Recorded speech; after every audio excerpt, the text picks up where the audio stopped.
বসুন্ধরা কিংসের সৌজন্যে জানাবো প্যারিস অলিম্পিকের খবর।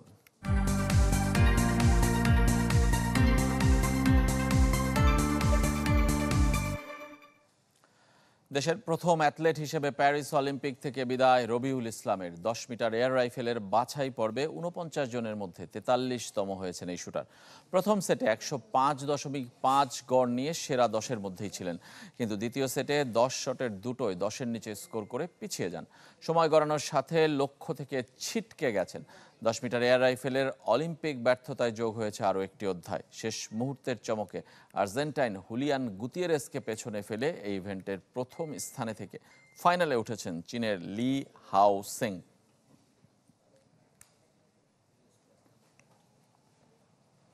গেমসের তৃতীয় দিন এখন পর্যন্ত পদক তালিকার সবশেষ অবস্থা জেনে নেব এবার। তৃতীয় দিন 3 স্বর্ণের একটি করে জিতেছে চীন, দক্ষিণ কোরিয়া এবং ফ্রান্স।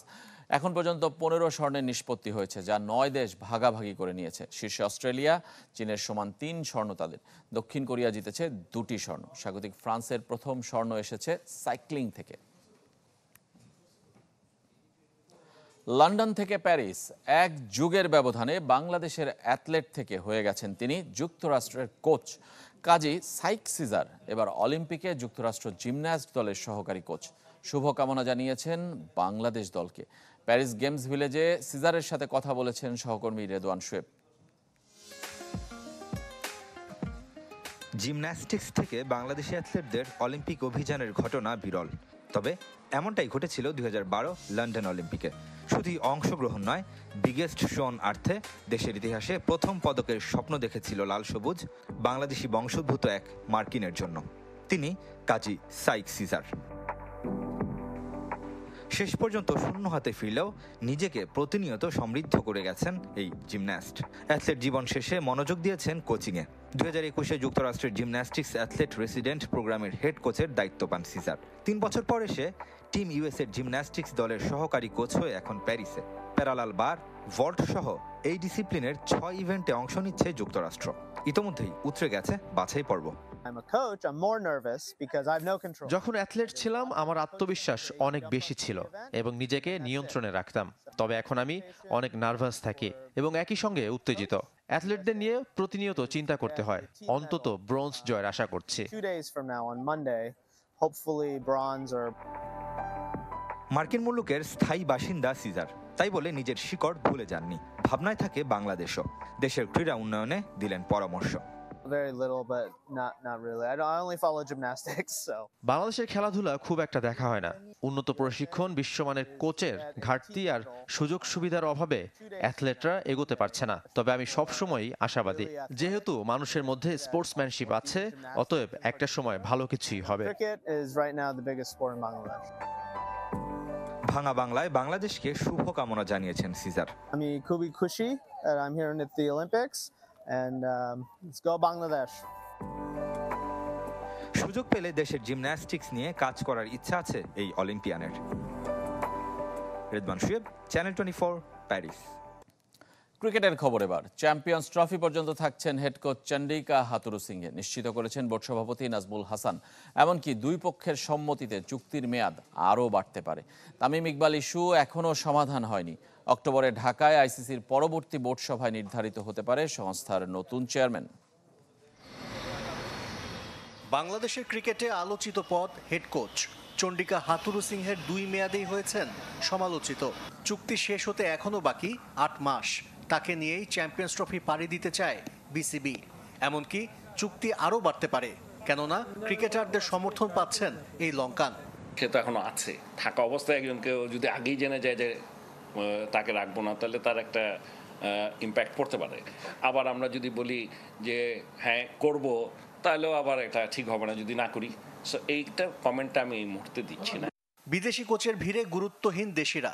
সবশেষ নিয়োগ বিজ্ঞপ্তিতে দেশি কেউ আবেদন করেনি। মোহাম্মদ সালাউদ্দিনকে সহকারী কোচ করার ইচ্ছা থাকলেও রাজি হননি আলোচিত এই কোচ। তাতে ক্ষুব্ধ নাজমুল হাসান। অ্যাসিস্ট্যান্ট কোচ হইতে অসুবিধা কোথায়? অ্যাসিস্ট্যান্ট কোচ হলে কি সমস্যা? যদি হয় কারো, আপনি শিখতে চাবেন না কেন?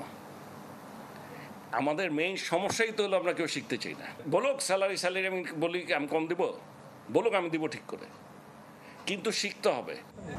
প্রায় বছর পূর্ণ হতে চলল, এখনো তামিম ইকবাল ইস্যুর সমাধান হয়নি। চ্যাম্পিয়ন্স ট্রফিতে তিনি খেলবেন কিনা তা বিসিবি জানে না। বোর্ড সভাপতি একাধিকবার যোগাযোগ করলেও তামিম নীরব। তবে সিনিয়র ক্রিকেটারদের বিপক্ষে কঠিন সিদ্ধান্ত নিতে চান না বোর্ড সভাপতি।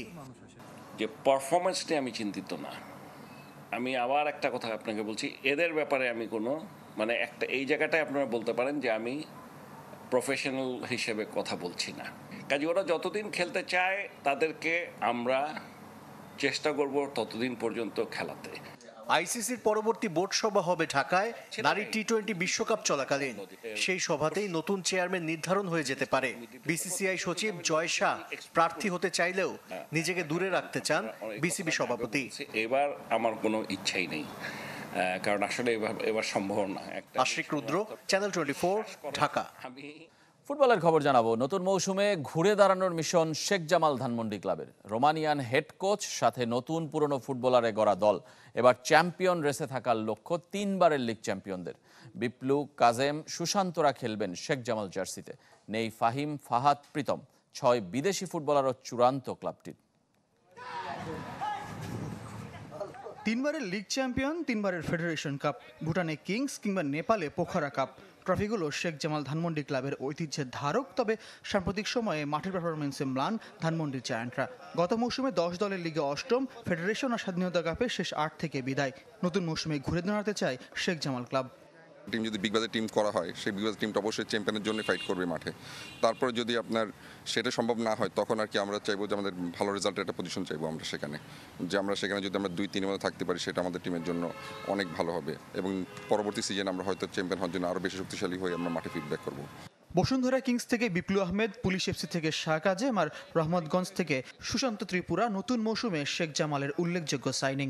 ধরে রাখা যায়নি ফয়সাল আহমেদ ফাহিম, আতিকুর রহমান ফাহাদ আর গোলরক্ষক মাহফুজ হাসান প্রীতমকে।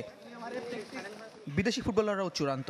আবাহনীর ব্রাজিলিয়ান ওয়াশিংটন ব্রান্দাও, বসুন্ধরার আইভরি কোস্ট তারকা চার্লস দিদিয়ের এবার খেলবেন শেখ জামাল জার্সিতে। বাকি 4 জনের 2 জন ব্রাজিলিয়ান, 1 জন করে উজবেক ও নাইজেরিয়ান। নবীন এবং প্রবীণের সমন্বয়ে আমরা একটা টিম করেছি এবছর এবং আমরা চেষ্টা করেছি বিদেশ থেকে ভালো ফুটবলার আনার জন্য। ম্যানেজমেন্ট ইশতিয়াক ভাই ছিলেন, মেহরা ভাই ছিলেন, ওনারা আমাদেরকে গাইডলাইন দিয়েছেন। ওনাদের গাইডলাইন অনুযায়ী আমরা এই বছর একটা ভালো টিম করার চেষ্টা করেছি। পুলিশ এফসির রোমানিয়ান কোচ আরিস্টিকা সিওভা এবার শেখ জামালের দায়িত্বে। তাকে ঘিরেই বড় প্রত্যাশা ক্লাবটির।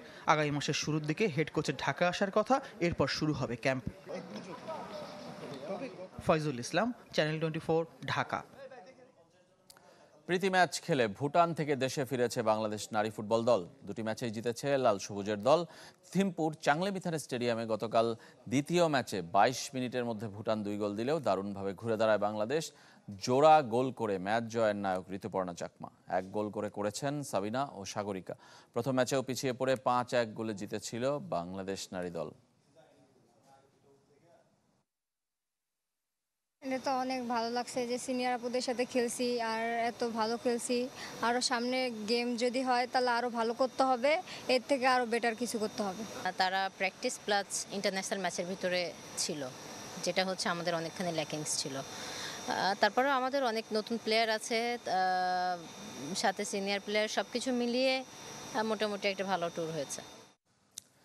এইচপি দলের অস্ট্রেলিয়া সফরের খবর। দ্বিতীয় 4 দিনের ম্যাচ শেষ দিন জয় থেকে 160 রান দূরে পাকিস্তান শাহিনস। এইচপির দরকার 6 উইকেট। দ্বিতীয় ইনিংসে 216 রানে অল আউট হয়েছে বিসিবি এইচপি। জবাবে পাকিস্তান শাহিনের সংগ্রহ 4 উইকেটে 136 রান। প্রথম ইনিংসে বিসিবি এইচপি করেছিল 258 রান, শাহিনস গুটিয়ে যায় 179 রানে। 3 উইকেটে 84 রান নিয়ে তৃতীয় দিন শুরু করেছিল এইচপি। হাফ সেঞ্চুরি করে আউট হয়েছেন মাহমুদুল হাসান। 65 রানে ফেরেন তিনি। আইচ মোল্লা 58 আর শাহাদাত দীপু করেন 33 রান। 6 উইকেট নিয়েছেন পাক পেসার মোহাম্মদ আলী। 296 রানের লক্ষ্য তাড়া করতে নেমে ভালো শুরু পায় শাহিন। উদ্বোধনী জুটিতে স্কোরবোর্ডে যোগ হয়েছে 96 রান। 68 রানে ফেরেন সাহেবজাদা ফারহান। 0 রানে আউট হন কামরান। 15 রানে বিদায় নেন ইরফান। এই ছিল কুল স্পোর্টস 24-এর এখনকার আয়োজনে। খেলার সব আপডেট আর রিপোর্টগুলো দেখতে ভিজিট করুন আমাদের ফেসবুক পেজ facebook.com/sports24team। ধন্যবাদ সবাইকে সঙ্গে থাকার জন্য।